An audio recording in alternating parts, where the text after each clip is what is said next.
This episode is brought to you by freedadcourse.com. You are always one conversation away from changing your life, and the power of hello is something that I subscribe to every single day, and I'm always saying hello to new people everywhere I go. Increasing your opportunity, increasing your connection, and getting access to solutions to the problems that you are facing, whether you're on active duty or just beginning your veteran transition or even transitioning out for 20 years.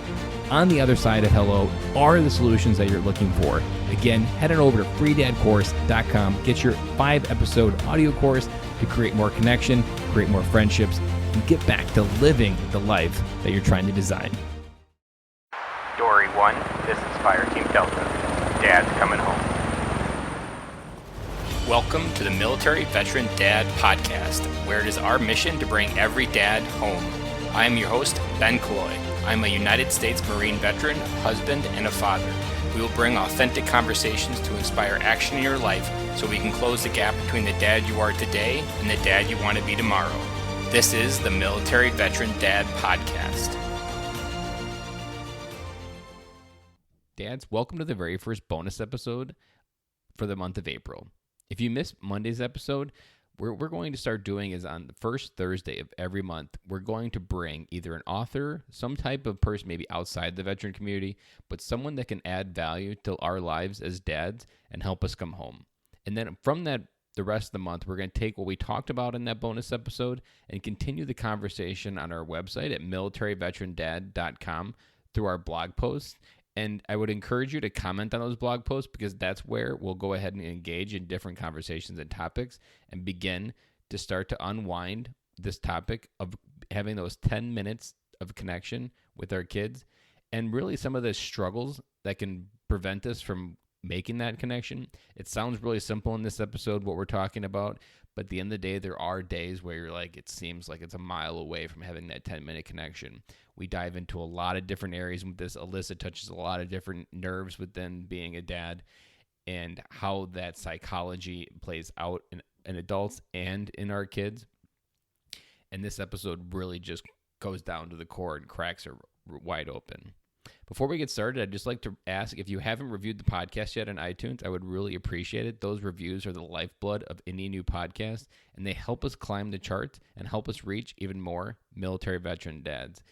Remember, we have a mission to bring every dad home, and everything we can do to try to connect more dads to this mission and this information, the more dads we're going to bring home, and the more dads we're going to make an impact in the lives of our children.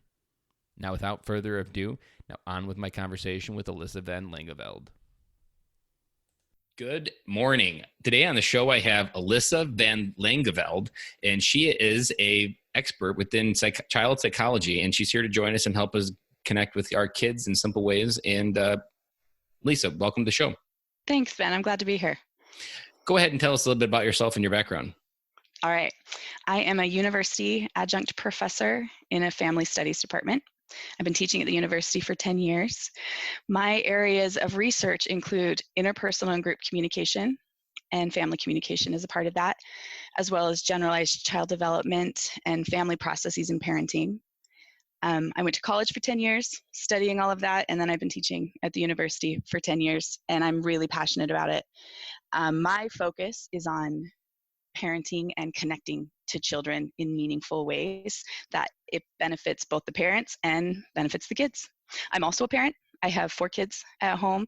My oldest is 10, my youngest is 3, and I work, obviously, so I'm invested and want to find ways to connect to my kids meaningfully in a day that has limited hours. Everybody has limited hours, so how do we make the most of that? And called 10 Minutes Together, which talks about the importance of spending 10 minutes together one-on-one with your kids, and I really believe it. What got you started, but then what sparked your passion towards children and family? So for a long time, ever since I was a child, being successful in my family mattered to me. So my parents divorced when I was young. I was 9, and I was raised in a single parent family with 5 kids. I'm right in the middle of 5. And we grew up in a really conservative community, and the people around us were really kind, but I definitely felt the message that our family was broken, that our family was less than, and that hurt. And I was convinced that I was going to win that role of parenting, in the next generation. So I was going to be the best possible parent that I could. And so for me, the tools to become the best meant I'm going to study it and become an expert as best as possible. And I did. I studied children and family and parenting for 10 years and then started having all my own kids too. So it's really personal for me. It comes from a deep sense of this is something that these can be successful. If you don't look like other families, if you have barriers in your families or setbacks or struggles in your families, none of those should be an excuse for why your family's not doing well. And so how do we overcome those things? It feels really personal and means a lot to me. I like that. And so much of events is our childhood that a lot of us don't ever fully understand them. And Tony Robbins always asks the question of whose love you craved the most growing up in his seminars. And like that question, he can unravel a thread a mile long of their life and who they are today. And you wanted to be someone differently than that person. You craved a family that was together and felt loving. And that's awesome that you went out into the world and tried to create a dent into it and end the chain of broken families. Yeah. Well, and what I really wanted to do was make an impact for individuals within those families. Like families come in all sorts of different sizes and styles and configurations. And I find that to be less important than the relationships inside those families. So it's not just about creating a certain type of family. It's about wherever you, how can that situation be meaningful and powerful and important and as successful as possible? Go ahead and tell us a little bit about what the structure of 10 minutes looked like and how, as a dad, we could help set this up in our life. All right. So 10 minutes together is based on finding the sweet spot between time spent together with your children as well as the reality that we're all busy. So how do we make it long enough to be meaningful and short enough to be doable? And I've settled on this concept of 10 minutes together. There's nothing magical about 10 minutes except that it is absolutely doable and it is long enough to be really meaningful. So the focus is on one-on-one connection time. We create a variety of systems or groups. The first one is the entire family. So think about a big circle wrapped around mom, dad, all the kids, and anyone else that might be in that big family system. And that's an identity, that's a group culture that matters, and connection there matters. But what also matters are subsystems within that group. So parents create a subsystem, mom and dad, and then each parent with each child is their own subsystem. We call those dyads for two. Each dyad matters. So mom to every kid, dad individually to every kid, dad to mom, and then also each child to each other. All of those subsystems, all of those dyads create opportunities for meaningful, important connection in the family relationship. So my focus then, this 10 minutes together, is on the dyad of the parent to child. And dads are a really important dyad, a really important relationship in children's lives across the board. The research on children shows that kids that have an involved emotional relationship with their fathers, they do better in every area. Academically, cognitively, physically, emotionally, socially, in every area, kids that have involved dads, they do better. And the reverse of that is also true. Dads that have a more involved and meaningful relationship with their children, they are doing better. They find parenting to be more satisfying. They're generally have better well-being in their own self-esteem. So this connection in these dyads makes a big difference in our lives. So 10 minutes together is about getting that connection in the real world, when we also have to get kids to school, do our jobs, mow the lawn, do all the other things in the day. There are 7 steps that I've laid out for 10 minutes together, but the steps are not particularly important to achieve every time. It's just kind of a guideline to get the most out of that 10 minutes together. If it's not working or steps get skipped, that's no problem. The heart of the message is all connection matters. Every time you connect to your kids, every time you spend time with them or non-verbally look at them, smile, hug, all of that matters. So to get the most out of 10 minutes together, there are 7 steps. And steps down, we'll have a printable that will be available. So you can print off these 7 steps as a review, as well as some ideas on how to spend time together. So the first step is to set the environment. As best as possible, one-on-one time should be alone with as few distractions as possible. So go into another room if there are other family members in the house, if that's possible, and put away your phone. Put away other distractions, turn off the TV, Put away your other distractions. So set the environment is number one. Number two, have a clear start. The importance of a clear start is that it really sets this time apart from other time in the day to show, I want to be with you. I want to spend time with you. I value you. You're important to me. So the way you have a clear start is verbally. You just say, hey, we're going to have 10 minutes together. In our family, 10-minute time is something we've been doing consistently over time. So we just talk about it as 10 minutes together. So I can say to my kids, hey, we're going to have 10-minute time. Or my kids actually say it to me too. If they're having a hard time, they're feeling disconnected, they'll come to me and say, hey, Mom, can we have 10-minute time? Which is a pretty cool way for them to regulate their own emotions and work through problems and seek me Which for on connection. the best days are unregulated. Absolutely. They're all unregulated. And for me too. I mean, this is something that we spend our lives trying to learn how to do. Yeah. So have a clear start. If it's not something that's familiar in your family, then just say, hey, I've got 10 minutes and I want to spend it just with you. Because that's a really cool message to tell your kids. Like, I have time and I want to be with you. So that's step number two, have a clear start. Step number three is to connect at the beginning and to connect verbally and non-verbally. The verbal connection is something simple where you just say, I love spending time with you, or I'm glad I get to have this time, or I'm excited to be with you. The verbal connection matters, but the non-verbal connection matters even more.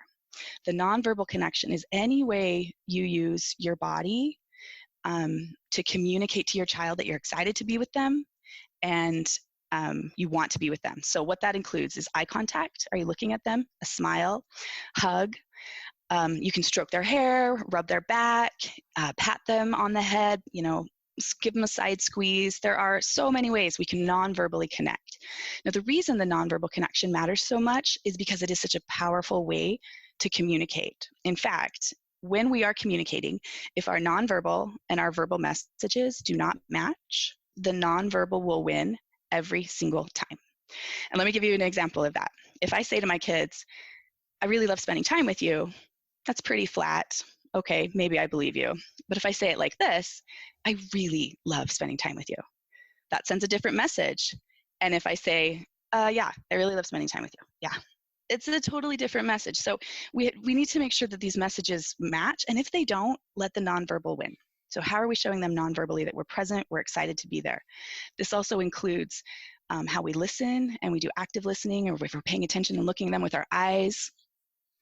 So connect, that's step three. Step four is engage. It's do the thing, whatever is the thing. If it's playing, if it's reading a book, if it's doing a puzzle, if it's climbing on the jungle gym, if it's looking for bugs outside, whatever is the thing. And included in that principle that we'll have available for your listeners, I'll include a whole long list of ways that dads can engage with their kids so that you can come up with so many ways to do this quick 10 minutes together. At the end of the 10 minutes, have a clear end.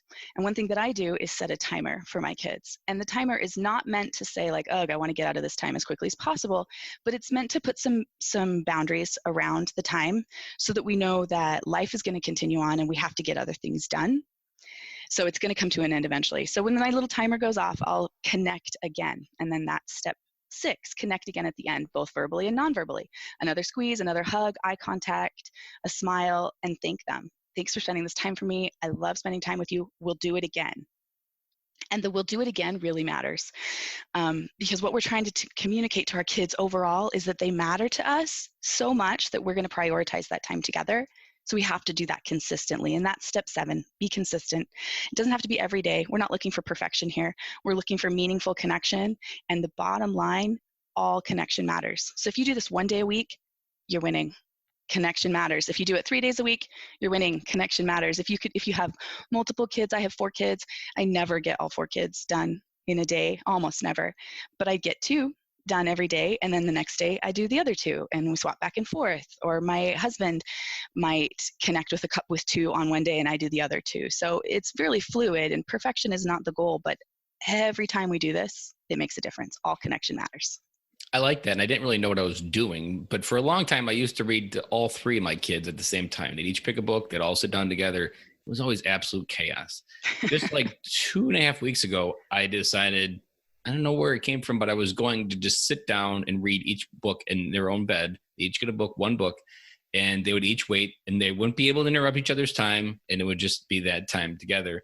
And the physical touch you were talking about, like my son will like cuddle up closer and like want me to wrap around it. Like there's a moment where he feels more connected and safe in that moment as I'm reading the book. And I've never really felt him. He's a boy that's 4 years old, so he's always on and crazy. And like this is like the one moment where he like kind of slows down and calms down, and almost to the point where he'd fall asleep, which he rarely ever does on you because he's just always on. And I can instantly start to see that impact where Yeah, I love that. getting an impact on them. You know, what I really love about that is you really have figured out like that one-on-one time matters for him, and he responds differently. He mellows out and he wants to have this physical touch and affection. And his love language is physical touch, but more of like as a boy, it's roughhousing. But there's a different side that he's looking for, and I'm creating the space for it to be filled. And I don't always have enough of the detective mindset, but I've always generally entered the mindset that whenever a child is acting one way, it's usually because there's a deficit, some completely other area of their life that's nothing to do with whatever they're acting out. It's either a gap from our connection or something at school. And I would almost say like 90, you probably can give a better statistic, but I feel like it's 90%, whatever they're doing is just an opposite reaction of some gap in their life that hasn't been filled or some causality effect. Yeah, absolutely. In fact, what I look at with my children when they're misbehaving, and what is true of children when they are acting out, and even if it's not misbehaving, but they're wild and they're, hard to calm down, connection is what all kids need. And so when my kids are having a meltdown, I think, okay, they're feeling disconnected and we need to connect again. Or if they're acting out at school, like they're feeling disconnected. So the solution to so many different behavioral problems or struggles is this kind of a connection, that your kids are feeling constantly that they have their parents' connection. And kids never grow out of that need. Adults almost never grow out of that need. Like think about your parents. I still want my parents to, tell me I'm doing a good job and that they're proud of me and I'm grown. So it matters for all ages of kids, and it's never too late to start. If this isn't something that you've been doing for all of your years of parenting, it's never too late to start. It all matters. Every single time we connect, we're doing good things for our kids every time. And I haven't had a chance to do it yet, but it's in the bucket list to go on one-on-one trips with my kids, like far away, to just be one-on-one to understand life when they're a teenager, help them explore who they are. Like, I feel like that's something in 2019 parents don't do a lot, is we get so caught up in the rat race of everything that is our life that we don't do a good job. And that's why I don't think kids know what they want to do when they go to college, because they had no exposure to what life has for opportunities to really understand how they fit into the overall world out there. Yeah, and I love that you're wanting to kind of coach them through that and be there with them while they're figuring those things out. I think that's really cool. One more thing I love about you reading with your son and him wanting to cuddle in and snuggle with you, I think especially for our boys, as they get older, they lose that socially acceptable way to physically connect. That we don't cuddle our boys as long as we maybe cuddle our girls, or as they get older, they don't get a chance to do that.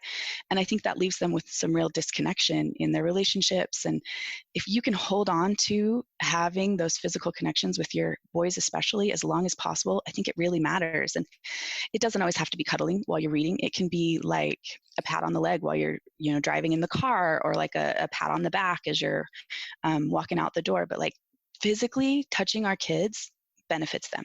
And it brings in, neurological hormones of dopamine and serotonin that are giving them happy feelings to that connection. And I sometimes think we rob our little boys of that as they get older. So good job, Dad. You're doing a great job. There was a book, Strong Fathers, Strong Daughters by Meg Maker. And that one, the one statistic I've repeated a couple times in this podcast is just hugging my daughter, that there's a 60% less chance you'll have sex by the age of 12.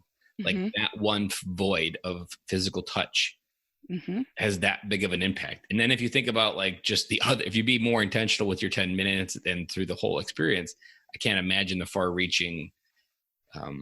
It's literally like planting 1,000 seeds in 1 year and just never getting to grow until 20 years later. And you see her personality. And there's probably going to be moments where I'll see something in her as a young adult to be like, something I did 20 years ago somehow shaped that version of the woman that she became. There is actually some specific research that shows that time spent one-on-one with kids early on continues to benefit those kids years later. That the kids who got that 4 or 5 years later, they're still kids that are doing better at school, have a little bit better emotional regulation. So you're right, you're planting 1,000 seeds, and every time you do it is another seed. So the goal is not, I better be planting a seed every single day, and if I'm not, then I'm failing. There is no failing here. There is only growth here. That every time you do it, you're doing good. And as veterans, we often get hung up on our service as our legacy, but our legacy of our services in the past. And the one thing that's continuing in the future, far beyond who we exist, is our kids. And so we have to transition that mindset of our legacy. And I've best heard the description of legacy is planting seeds in a garden you never get to see grow. And that's what all these little 10-minute things are, is little seeds in a garden that you'll never get to see the full tree grow to its potential. Yeah. But that's going to be there, and that's your next legacy, looking towards the future. And if you hold yourself onto the past, there's nothing but regret, maybe second doubt, self-doubt, undealt with emotion, maybe sadness if you lost a friend in the military. But the future is really where we can really start to make an impact in a way that we weren't able to do with our service. It's noble, but it's not the long-lasting legacy that's going to continue on. Yeah. One thing I think is great about connecting with our kids in these small ways is that you're right, it builds this legacy where they benefit for years to come. But you do actually get to see the benefits immediately. Like on day one, if your listeners go home today and they go sit down and spend 10 minutes with one of their kids, at the end of that 10 minutes, they will walk away and feel good. And like get a pat on the back and be like, I was a good dad today and I did it. And so immediately we get those effects, and immediately our kids feel those effects. Our kids will walk away being like, my dad's awesome. My dad just spent 10 minutes with me at full attention, nothing distracting him. That was awesome. So we get the immediate benefits and the long-term benefits, that legacy of being that kind of parent, that kind of connector.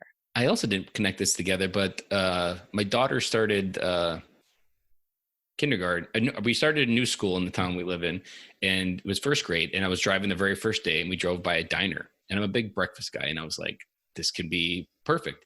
So we started maybe like twice a month. We'll go for breakfast before dropping her off at school. And like, that is literally, and she'll just have pancakes and we'll just talk. But like, there's always the old guys at the restaurant where we're at. And I can only imagine, I often think like what they're thinking about, like, there's a dad making a dent in the universe in a way that they maybe never did, is often what they'll tell me as they walk out, or that their daughter's way too old for anything like that, or just appreciate those moments or reminding me how small they are. But like, that even itself is something that's going to create time and attention. And she won't forget that.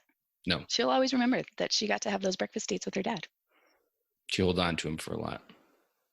So I was thinking about the idea of 10 minutes, and when the podcast you recommended me listen to before getting together today, how could this play into punishment as a shift in how you handle? Because generally the 99% of the punishment methodology is isolation, to remove them from the situation and just to breathe. And sometimes it involves shouting, sometimes it involves kicking, sometimes it involves timeouts in your bedroom. How have you been able to take the 10-minute and maybe use this as a different methodology to change the behavior? Oh, I love that. That's such a good question. So you're right. The parenting practice that we've seen most of in the last 10, 15 years is timeouts. That when things aren't going well, we send our kids to go be alone. And sometimes that means we yell at them or scream at them or slam the doors, and then they're to be alone. But the most recent research on brain development and on relationships shows that disconnection when something bad is happening isn't necessarily the best way. Now, it's better than other options. It's better than hitting our kids. Hitting our kids is a lower option above that. So if you think you're going to hit your kids, put them in timeout. Great. And that you're winning. You're doing a good job. But if you have something else to give, instead of doing a timeout, we do what's been called a time in. And so your kid's having a freak out, they're melting down. And so we're going to go do a time in, and that is 10 minutes together. And my kids will do this. Both they'll do it and ask me for that. And I am able, because it's something that they're familiar with in our family, I can do it in reverse. So my 5-year-old can be having a full screaming meltdown, and I can look at her and say, do you want to go do 10-minute time? And she'll be crying and screaming and be like, yes. And she's still angry. And then we go into a room together and we just do an activity. We don't even necessarily talk about the problem. We don't have to go through and solving it. Sometimes we do that, but that doesn't have to be how it works. And that connection calms her down. So in the past, in parenting research, we've looked at how to solve problems. All of parenting research was about discipline. How do we solve problems? How do we prevent problems? How do we stop our kids from, dropping out of school or, getting arrested? It was all about preventing problems. But in about the last 15 years, there's been a shift toward what we call positive psychology. And what that means is we're not just trying to get our kids to not be in trouble. We're trying to get our kids to thrive, and we want to thrive. We want to be happy. We want to be fulfilled. And so that positive psychology is all about positive parenting, and the positive parenting wraps its head, its arms around connection. Connection is how we positively parent our kids. And what we see in the discipline realm is that when kids feel really connected to their parents, their behavioral problems decrease.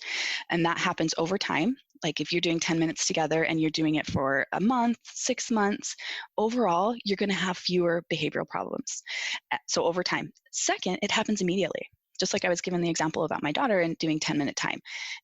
In the middle of a meltdown, in the middle of a behavioral problem, connection can shut that down and can reorient the child to, okay, so now we can start to problem solve. And then after the connection, we teach.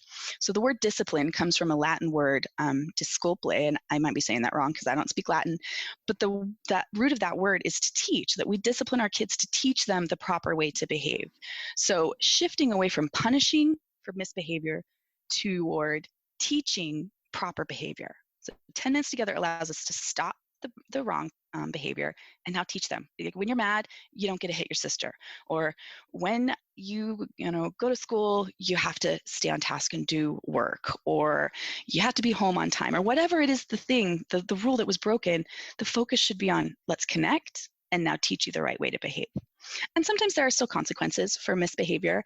My 10-year-old hit her little sister with her lunchbox on the way home from school a couple days ago. So I talked to her, what's going on? Why did you do that? It's not okay to do that. And here's the consequence. You're not going to have electronics for a couple of days.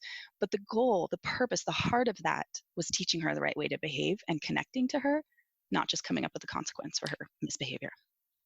Do you incorporate validation in your 10 minutes of like emotional validation? So that would be like next level parenting, but yes, absolutely. Because I think so far, like so many times parents deny the emotional response that their kids are having, and it's not our job to judge it as right or wrong. It's real to them, as real as getting burned almost. And for us to deny them that just causes them to shift into it's not safe to feel that. And then they just start bottling things up and become rebellious teenagers probably. So you're 100% right for kids, but you're also 100% right for grownups.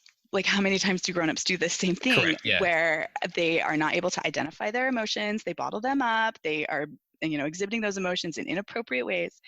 But yes, so next level, 10 minutes together, next level connection is being your child's emotion coach.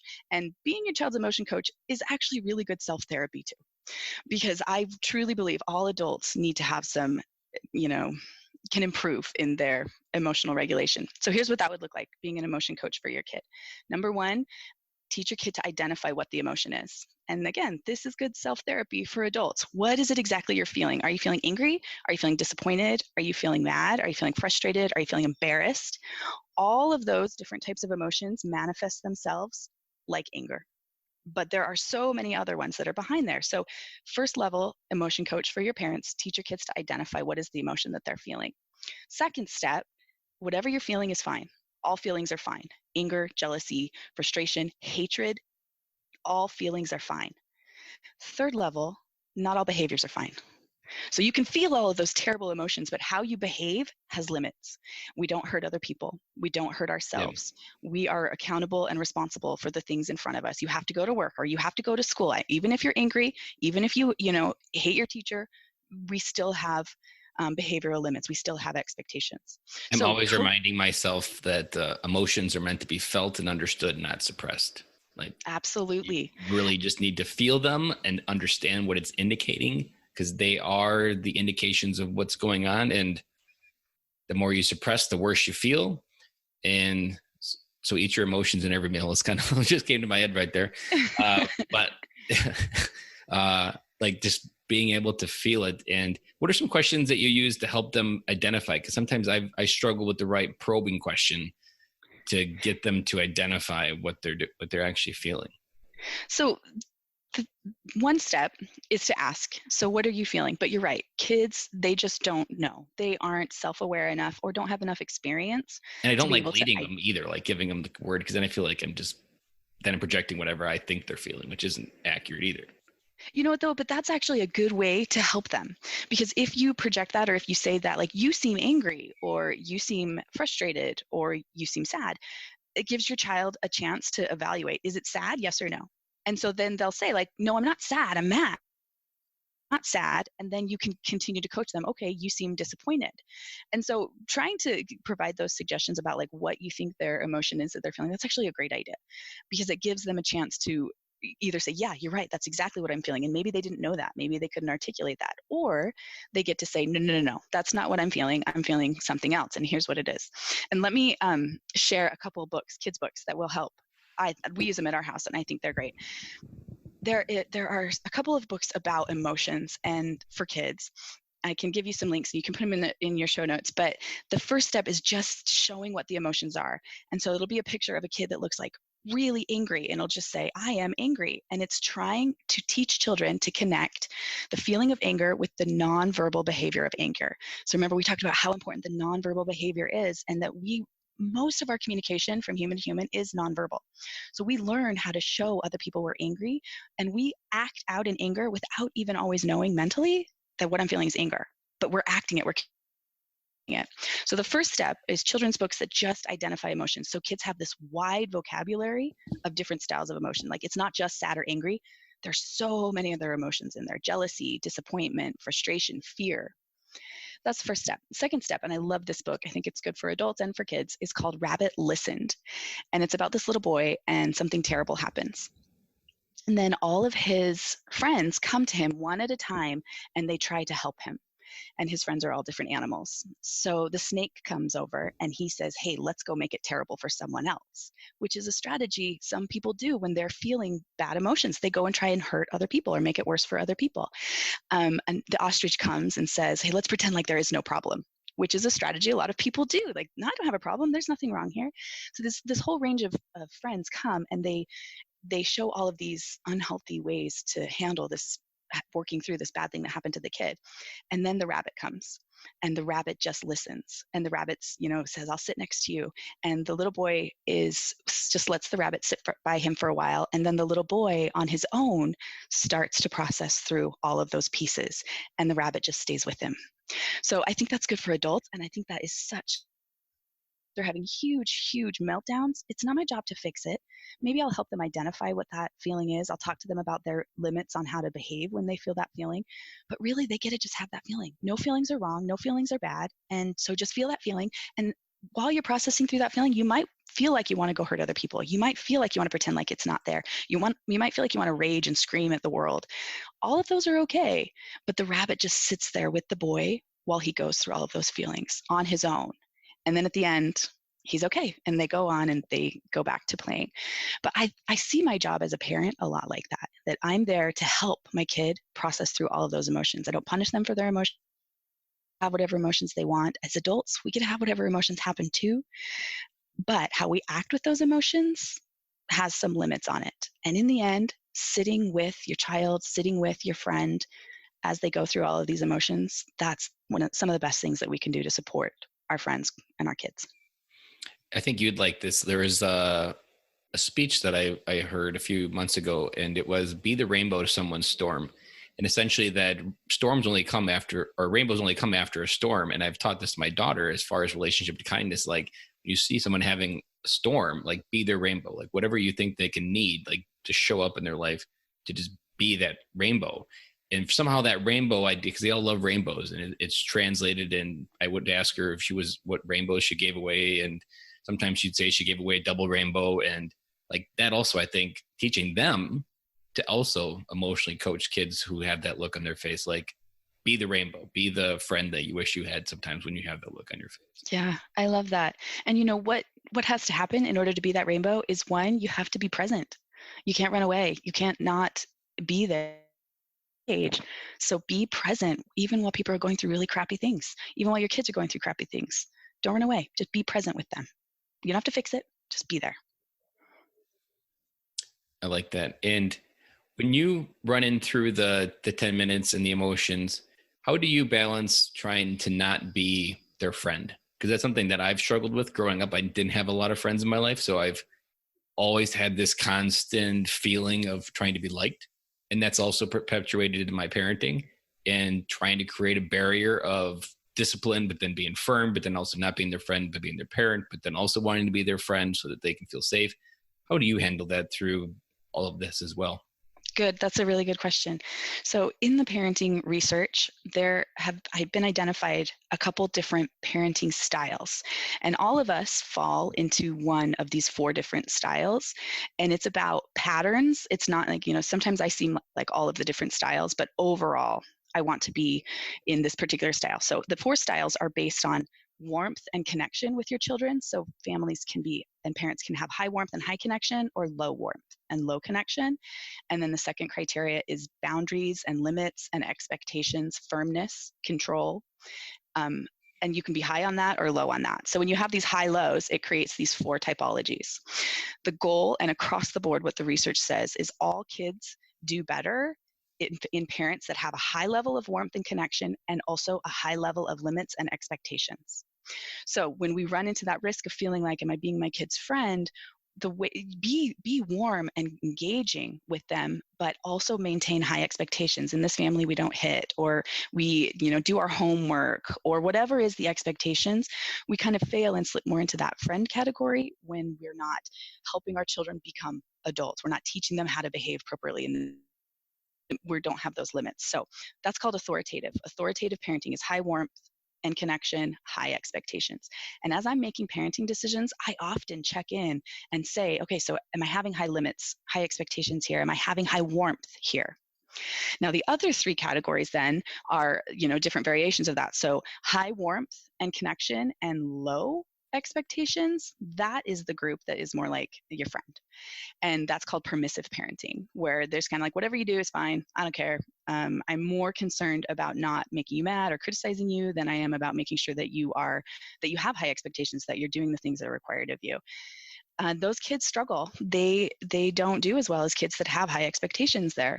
And then the other two categories, there's low warmth, low connection, and high expectations.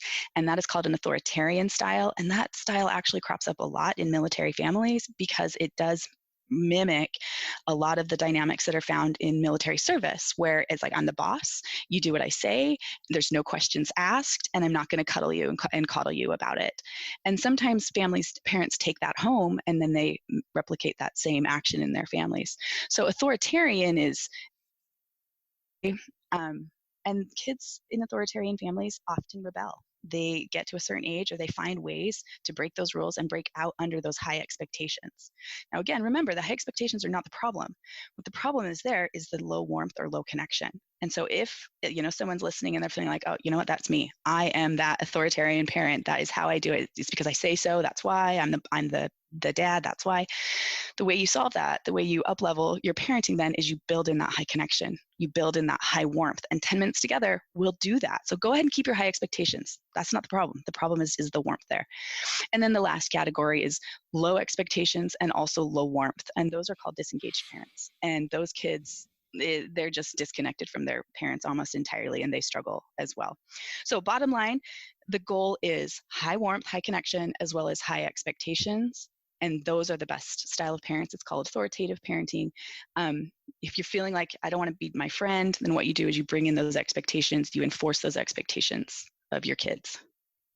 I like that, because then I can feel safe. And I think a lot of even just being authoritative is matching your actions and your words, of just following through, that you said they needed to do X and then making sure they did it. And like that in itself gives the responsibility, the accountability that you're an authority in their life. But at the same time, by having the opposite side, it keeps both sides of the coin healthy. Yeah, you want to be an authority in your life. Kids want to know that there's someone in their life that they can look to as they have questions, as they're trying to figure out how to be in this world. But they also want somebody in their life that's going to love them and nurture them and is going to be a safe place for them throughout their life. So our goal is on both of those categories, and we can do it. It's that high warmth and that high expectations. And I was thinking about, for dads coming home, that as veterans, we have a high ego. We have an identity tied to the military. So we already probably have a little bit more of the authoritative mindset with responsibility, do what I said. But at the same time, that opposite side of connecting and feeling like a stranger in your own home, I can see these little 10 minutes is almost like chipping away at a stone slowly. That is maybe Yes. even your heart. Maybe your heart is even closed off, and these little 10 minutes are just chipping slowly away, that allowing you to still be the authoritative person you want to be, but at the same time building that connection with your kids to help them realize that dad's home. Because it's a two-way street. You're coming home, but they're also coming home to you being there. And there's a huge, I think a lot of veterans, we get caught up that our service is noble. So we start putting our family time on credit card debt. And Yes. there's so much debt to build that when you come home, even after a deployment or 4 years in the military or 20 even, there's such an amount of deficit in that connection that this is a simple way that even if it's a 10-minute phone call, if you're deployed, like in whatever way you can do, making sure that you're not just putting it all on your credit card, because eventually it's going to explode and you're going to be strangers to your own kids. Yeah. Well, if you put it on a credit card, like you're talking about, you're now starting the race, 10 steps, 15 steps, 40 steps behind instead of moving on and connecting together. So this is some research that I did want to talk to you about as well, called boundary ambiguity. And this boundary ambiguity research came from a researcher named Pauline Voss out of the University of Minnesota. And it started as research on military families who had members of their families who are missing in action. And this was way back in the Vietnam War.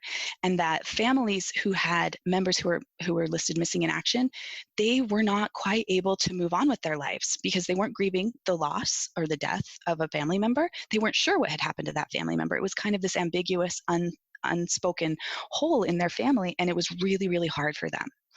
So researchers started studying this idea of where is the boundary around this family. And we talked at the beginning about, we draw the circle around who is in our family. And when somebody leaves and out of that circle, like through a deployment, it changes the boundary. And the boundary is a little bit ambiguous, unclear of who's in and who's out and what does that mean. This also has to do with the roles that expectations on members in the family and how we solve problems together as a family. How is that? And when somebody leaves, like in a deployment, that changes. So this research on boundary ambiguity finds they're looking at what it means to be physically present with your family or physically absent, as well as psychologically present or absent. And it creates these difficulties. So you can find yourself in a situation where you are physically absent and psychologically absent. And those, I think, might be some of those dads that you think are putting their family time on the credit card. That like, I'm gone, I'm deployed, but I'm just going to focus on my service right now, and I'll catch up with my family later. And that's hard. These are uninvolved parents. It's hard for the parent, and it's hard for the kids. Those families are kind of grieving the loss of this parent, even though they're not actually gone. So there's also the strategy of being physically absent but psychologically present. And you just talked about like a phone call, or it could be a text, a FaceTime. There are a lot of strategies to be psychologically family with your kids, even if you're not physically present. Some connection traditions might be a nightly phone call or a text, or looking at a photograph every night, or videotaping yourself reading a story so your kids can then hear that story every night before they go to bed, texts during the day, social media connection. There's a lot of ways to still be psychologically present, even if you're not physically present. So then we go to the flip side when you come home. So now you're physically present in the home.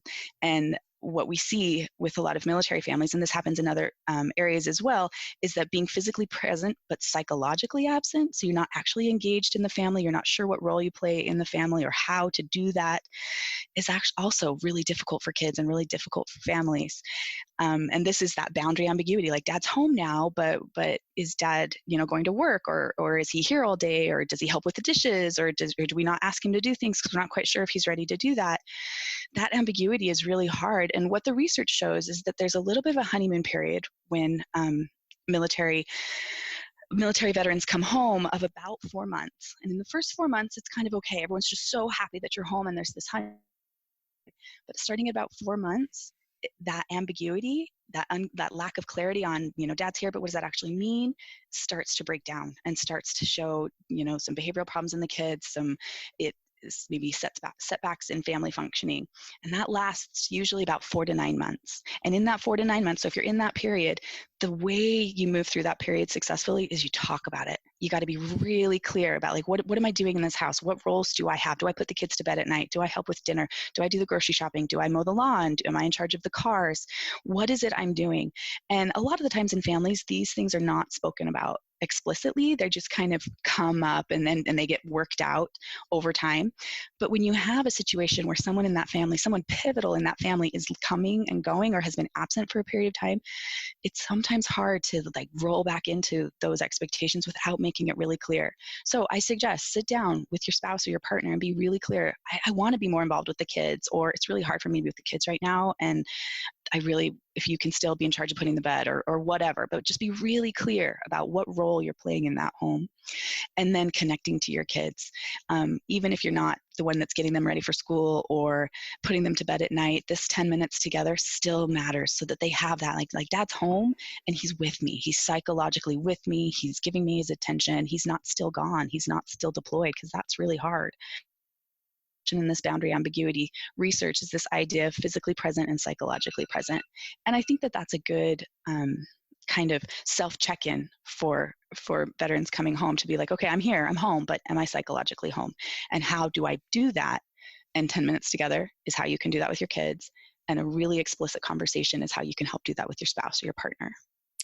Did you see the viral video of the Taekwondo coming home video where Yes. Oh my gosh. Those make me cry every single time. They're so tender. it reminded me of something that before he takes his blindfold off, there is this internal tension in his kid's heart. And the moment he sees his dad, the tension's gone. And that tension, I think, is what and then almost just the abundant emotion that they run on is probably that 4-month honeymoon. Like there's that buildup of tension of emotion and it runs its course. But then just like in marriage, there's a honeymoon phase and you got to figure out how to do life together again. It's the same idea. Yeah. And you know what I loved about that video? The kid still had his blindfold on and the dad used a nickname for him. And the kid he knew this is my dad, but he couldn't, but wait, so psychologically my dad is here. That was my name.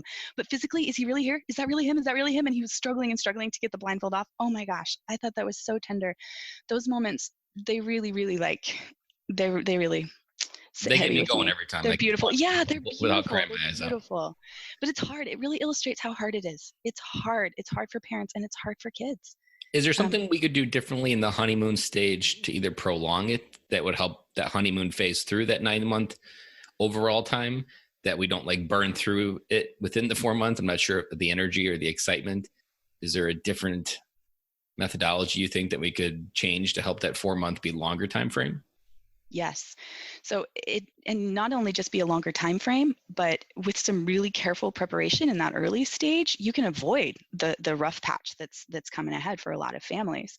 So the way that you do that is to integrate into the family clearly. So have these clear conversations with your spouse about what role do I have here? What am I in charge of here? Or how do we balance laundry together? Or I know that a lot of veterans coming home don't quite want to like step on the toes of their partner who's been running the show while they've been gone. And I think that's really respectful. But you're back now and you want to be involved. And so have these conversations with your partner. I think in those first 4 months, the family just spends their time celebrating this absence, that whatever happens in the behavior is fine. Like dad helps or dad doesn't help, it's fine. Dad is, going to work or dad isn't going to work, it's fine. Whatever it is, it's fine. We just want you home. And that's true. But use that 4 months and, time after that as well. If some of your listeners have been home longer than that, it's never too late. It's never too late to start this, but have these really explicit conversations with your partner about what do you need from me? How can I help here? And also come to that table with, this is how I want to be involved. I really like doing these things with the kids, or I really hate doing these things with the kids and I don't really want to do it. Is that okay with you? Are we on the same page about this? So explicit conversations with your partner about what your role is and where you fit into the family functioning, and connection with your kids. One-on-one time with your kids. You inspired an idea in my head just now that I haven't had before, that when veterans deploy, the guilt is almost completely one-sided. It's on us. That the longer we are away, that there's a greater guilt. And the moment we come home, now we're trying to deal with that guilt. And I haven't been in this moment, but I'm positive we probably would go into it too fast and just try to do everything and make it probably overwhelming. Or even we probably pictured these 4 months for the entire year that we were gone maybe. and pictured how they were supposed to go, pictured the things we wanted to do. But I think it's also important to have, we were talking before we started recording about asking the simple questions of, how do you want me to come home to your kids? Even like, I've been gone for a while. What's something you want to start doing that? And I'm positive it would be something silly and stupid of how simple it was. Simple time bombs that we talk about in every podcast, that letting it come on their terms is probably also a way to not overly run through the energy or even create maybe overwhelm on their part, because they did learn to live without you, and they've got to almost reconnect. But you're talking about remove that boundary to bring the emotional and the physical back together and help. Just ask your kids, what do you want daddy to do more with you? Like, that's a powerful question that puts the ball in their court. And it's going to be something simple, but that's exactly what they need. It's just the simple things, not the complicated things that we say in our head. We don't need the long vacation. We just need to play catch maybe in the backyard is probably what most 8-year-old boys would say to their dad, like, I've just really wanted to play catch with you for the last year. Let's start playing. Yes. Oh, okay. So a couple of things that you touched on. So that concept of the guilt and then the happiness to be home and not quite sure how to reintegrate, that's called boundary ambivalence in the research. And ambivalence is just this idea that you feel more than one emotion at a time, that you can feel excited to be home and guilty that you're home and sad that you're home and scared that you're home, and a whole range of emotions. And your family might be feeling those things too, that it's disruptive, or it's scary, or they're not quite sure how to handle or how to talk to dad. Like, there's a whole range of emotions. So the first thing with that boundary ambivalence, or those mixed feelings, is to talk about the feelings. And it's the same thing that we were talking about with the emotion coaching. Number one, name the feelings, all of them. So you can say, I feel scared, and I feel angry, and I feel happy, and I feel joy, and I feel nervous. Name all of the emotions, and give your kids a chance to name those emotions too. Have some lots of family conversations about, how are you guys feeling about dad being home? And what can we do next? What can we do to make it better? So first thing, that same emotion coaching. Second thing is getting, one suggestion you and I talked about before was getting started with 10-minute together time. One way to do that is to ask your kids, what do they want to do? And a simple way we did it in our family is we just sat down with our kids and said, mom and dad want to start spending more one-on-one time with each of you, and we want to know what you want to do. And we gave them a blank sheet of paper, and they wrote their names in the middle, and they're just little kids. Not all of them can even write. And then they just, like a sunburst out of their name, they just started writing ideas of what they wanted to do. Or for the kids that were younger and couldn't write, I was writing them in as they came up with suggestions. And we even had a 2-year-old who couldn't write at all and couldn't come up with suggestions. So we just kind of made some ideas. And that printable that you and I talked to will have, 100 ideas of what you can do. So you could bring that printable to this discussion and say, hey, highlight these or circle these. Which of these sound like fun for you? Because you're right. Your kids just want to be with you. They want to play catch with you. They just want to be with you, present with you. And so to tell them, like, hey, I'm here and I'm going to do it. You tell me how you want to do that. It's this really powerful connection. What was the life like before you were impressed with the idea of 10-minute connection? Like, what transpired in your life, or where were you at in your own life when that idea came about? So I started grad school in my late 20s, and I was married. My husband and I moved to Seattle, Washington, and I was the field director for a research project up there that was called Flourishing Families. And in that project, we interviewed and videotaped 500 families interacting together, and we would go into the home. So I supervised the team. We had a team of 30 researchers there, and so I would train them, and I was in charge of the whole program up there.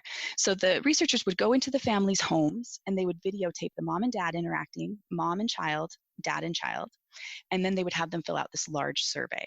And then we would get these videotapes back, and we would code them both for the content of what they were saying, but even more for their nonverbal communication.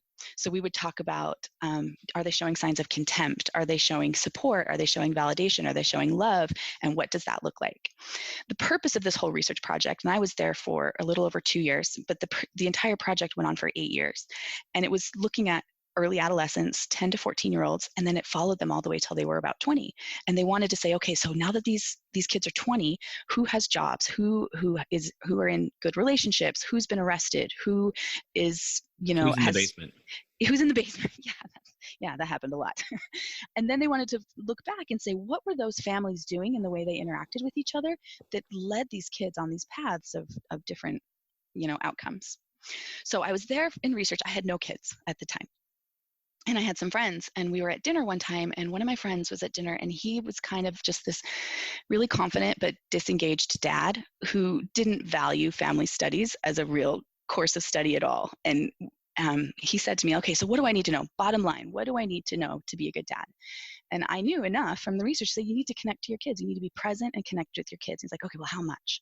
How much? I'm like, well, every day. And he's like, well, I'm busy. I'm busy, busy, busy. How much? And he just kept pushing me with the idea of like, bottom line, what is the minimum investment I can do to make it meaningful? And at first, this was 10 years ago. And at first, I was really put off by that. Like, come on, man, why are you trying to put in the least possible amount of investment into your kids? But I really wanted to have a good answer because I get it. Life is busy and not everybody feels the same value and connection in being a parent as others. And I get it. That's fine. So what is it? What is that bottom line? And so I really started stewing on it. Like connection matters, and more connection tends to be more beneficial for kids, but we have real lives and we have to not give our whole lives to that. And there's actually some really good research about how more of some of these parenting behaviors is not always better. And that research is on monitoring of our kids. So how much do we monitor, like helicopter parent our kids? And what the research shows is that as our monitoring goes up, our children's well-being also goes up. So it's a good job to be involved, know what your kids are doing, know who they're playing with, know where they're going. That is good. But it reaches a point where that stops. And then if you continue to monitor more after that point, your child's well-being goes down. That it's actually negative for kids for that to happen. And I think that's true with connection too. We want to connect with our kids, but we also want them to be able to thrive out in the world without us and to be independent. So there's this sweet spot. We call it a curvilinear relationship in research, which is like a bell curve. It goes up at the top, it curves, and then it goes back down. So I really stewed on it for years, thinking about what is the sweet spot? Is it 30 minutes a day? Is it 30 minutes a week? Is it a big trip once a month? Is it a date night?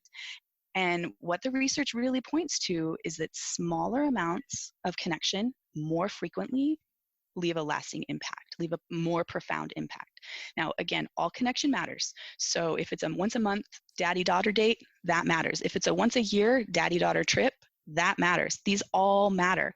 But to really, really drive home and get to the heart of the most meaningful connection, daily, small levels of connection are the most impactful. 10 minutes a day is at that sweet spot. Long enough to be meaningful, but short enough that you really could get that done in every day. You hit a topic without hitting it that as veterans, we learn to live life as success and failure.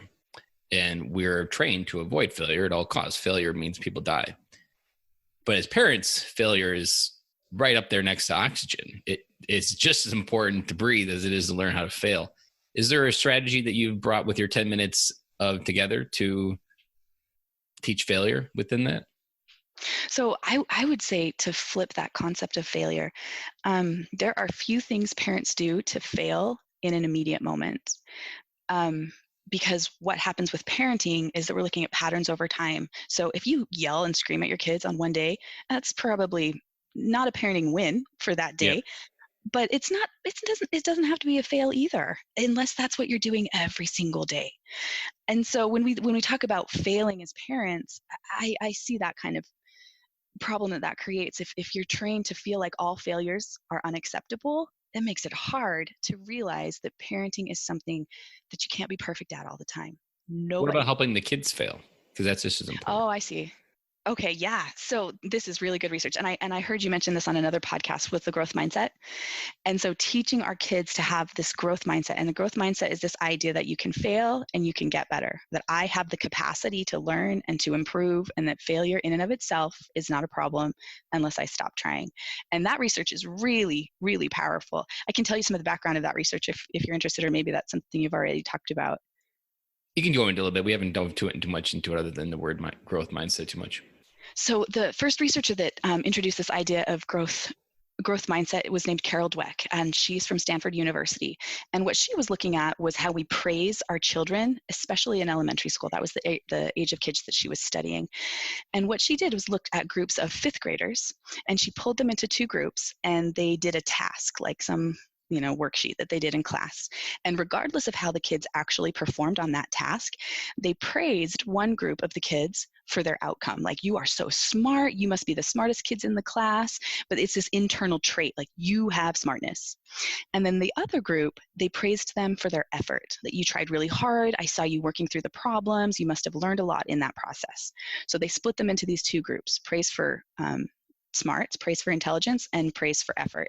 And then they gave them a second task, and they asked them, on this next task, it's going to be you can choose to do a little bit harder task that you probably won't get all the answers right, or you can choose to do an easier task, but since you're so smart, you're going to have no trouble. The kids who were praised for how intelligent they inherently were more likely to pick the easier task.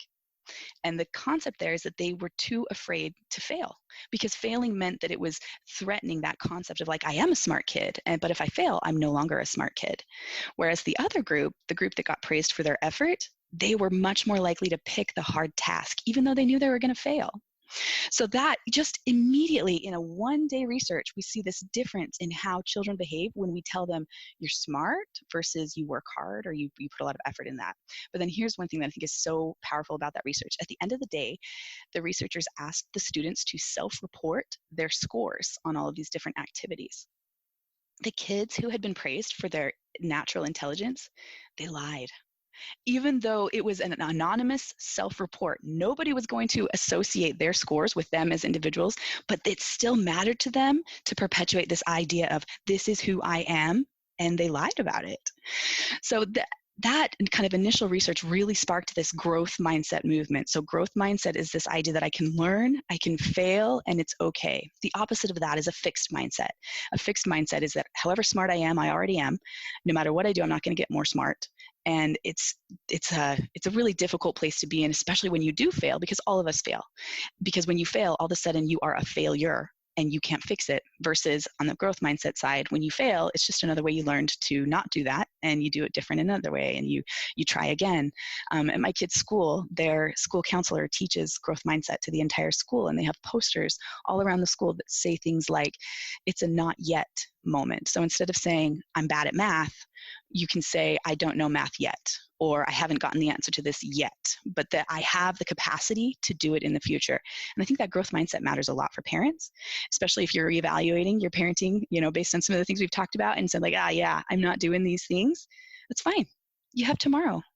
I've seen it come up in sports a lot, where a parent will yeah. them for the result of winning the game, and maybe it was an easy opponent, and then they reach a hard opponent, and they just collapse. They want to give up because they no longer have that taste of winning, and they want to quit that sport because they were based, their entire persona is based on that result. And I can also see, like, by doing the result, you're also making the early stages of, like, imposter syndrome when they're an adult, that they've been told this persona all their life, and when they no longer feel that inside, they perpetually become this person that they're not, which then decreases their authenticity and authenticness, and which then makes them more disconnected from society because people don't like unauthentic people. And then you're just dealing with the basic imposter of, you feel like you're living a lie. You don't deserve what you have in life because it wasn't about the effort you put into it to get where you are.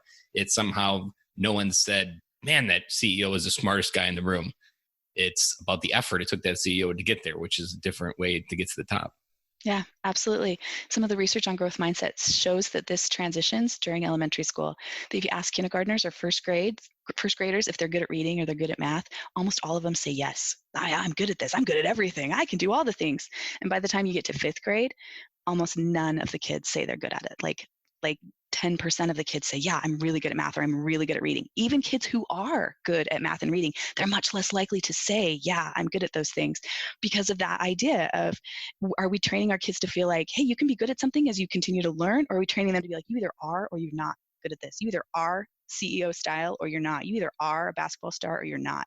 And that is really harmful for kids and for adults. And yeah, it breeds that imposter syndrome that I'm not these things, instead of I could be these things, I'm just not yet. Yeah.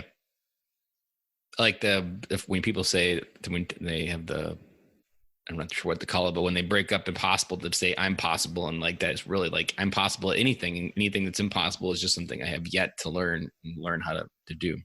Perfect. Yeah, that's exactly what growth mindset is about. Well, Alisa, we could talk forever. I'm positive of that, as based on the conversation we've had just now. If anyone listeners want to follow anywhere information from you, where can they find you? So I'm on Instagram right now, and my handle is at 10 minutes together. And then that will be expanding moving forward to Facebook and to a web page. And I am planning on putting together some workshops and digital courses that are for specific groups. So I'm going to start first with just parent and children together. And then my next level is going to move to siblings together and creating 10 minutes together for your siblings. And that is actually one of the best ways to address sibling conflict. Instead of punishing your kids for fighting or worrying that you have to solve it for them, get them to spend good quality time together. That matters. And then I want to expand into dads specifically. So potentially a digital product that is just for dads, like how to get involved in this 10 minutes together. So I will have those things moving forward. And then I'm going to be doing a challenge coming up, just a 7-day challenge on jump starting this 10 minutes together if you don't know how to start. So that's where I'll be online. Right now I'm just on Instagram. Awesome. Well, Alisa, I have thoroughly enjoyed this conversation, and I know we brought thousands of dads home at some point through people listening to this podcast in the future, and it's been awesome. Let me say to you also, thank you for this audience and for the work and the service that you're doing here, because it's an important audience with a lot of good work to do. And thank you to your listeners for their service and for taking on the struggle and the challenge of reconnecting when you get back. It's not easy, but it's worthwhile. And again, remember, all connection matters. Every single ounce of connection that you have with your kids, verbal and nonverbal, every smile, every hug, every minute that you spend together, it all matters. It's all of benefit. So start today. It's never too late, and you can do this. You're doing a great job already. You'd probably like this. I heard it recently from a guy on LinkedIn. The best thing a veteran needs to hear isn't "thank you for our service," it's "welcome home." Ooh, I like that. Welcome home, and stay home and be physically home. Yeah. Like, it doesn't matter what stage of their life they're at, like, just welcome home. Like, they were away and now they're home. Like, that's the feeling of being home. That's what we want more than like thank that. you for. All right. Well, let me say that then. Welcome home. And your family wants you to be home. Be home. And now you've said it to all the dads listening, and now they feel that much more connected to go home and be the badass dads, create the legacy we want to be. That's a wrap. And thank you for listening to today's show, and I really hope you enjoyed it. The lifeblood of any new podcast are the reviews. If you haven't reviewed the podcast yet on iTunes, I would really appreciate it, and you will help us get the message out to even more military veteran dads. As John Maxwell says, if there is hope in the future, there is power in the present. Dads, it's time to come home.